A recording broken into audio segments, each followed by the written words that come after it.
if I refused to give up a water fountain the previous homeowners left behind 4 years ago. In September 2021, we purchased a home that was built in 2019 and moved in immediately. The previous owner's PO left a few things at the house, including a water fountain. Within the first month, the PO asked if they could come by to collect the fountain. We said that was fine, but they never came. It's now March or April 2025, 4 years later, and the fountain has been sitting in the front yard the entire time. Over the last 2 years, I've been organizing, planning, and designing my front garden, and the fountain is part of that design. I'm an avid gardener, and I decided to redo the garden, but I haven't planted anything yet. It's taken me quite some time to get started for a number of reasons. The first year, we were just settling into the house. The second year, I had to learn about gardening in a region with seasons. I'm originally from Florida, where we don't really have distinct seasons. I spent time researching native plants, figuring out the best planting times, and learning other important details. The biggest reason for the delay, though, was the poor condition of the house. It was so badly built that we had to repair an entire wall that's in the main section of the garden.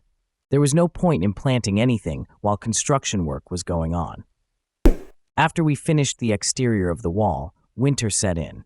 The roof also still needs repairs, but I now at least have access to the garden area. I plan to power wash, repair, and paint the fountain this weekend, but I got COVID, and that has caused another delay. In preparation, though, I dismantled the fountain and moved it to various places around the property so I could work on it. Now, suddenly, the PO has messaged my husband saying he wants the water fountain back. He mentioned that his 45th wedding anniversary is coming up and that the fountain was his wife's gift for their 35th anniversary.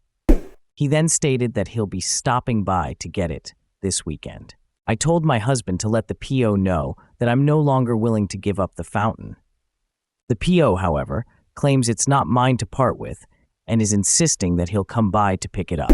To me, this fountain has been on our property for 4 years, making it legally abandoned property after 30 days. We gave him the opportunity to retrieve it during that time, but he didn't follow through. We're not a storage facility. What claim does he have to it all these years later? I understand that it was an anniversary gift, but clearly it wasn't important enough for him to come get it in the last 4 years. This house was brand new when built, but it was terribly constructed by the PO. Everything that could be wrong is wrong. The roof is missing edge pieces. The subflooring is so uneven that the entire floor has gaps. The entire house needs new siding because the hardy board was incorrectly installed and is now falling off. The kitchen backsplash has 4 different colors and textures of caulk, and screws are popping out of every single wall in the house. The studs aren't even properly spaced at 16 inches on center. The list goes on and on. We essentially have to rebuild the house from the ground up. Before you ask, yes, we did have the house inspected before purchasing it, but the inspector didn't catch many of these issues. On top of that, we're financially stuck in this house because we bought it during COVID times when interest rates were extremely low. Moving just isn't an option right now. And trust me, we would move if we could. So, AITA for refusing to give up the water fountain 4 years after the previous owner sold us this poorly built home. Discuss in the comments section below, and I'll pin the most upvoted comment. And don't forget to like and subscribe to the channel to hear more stories animated and read by AI.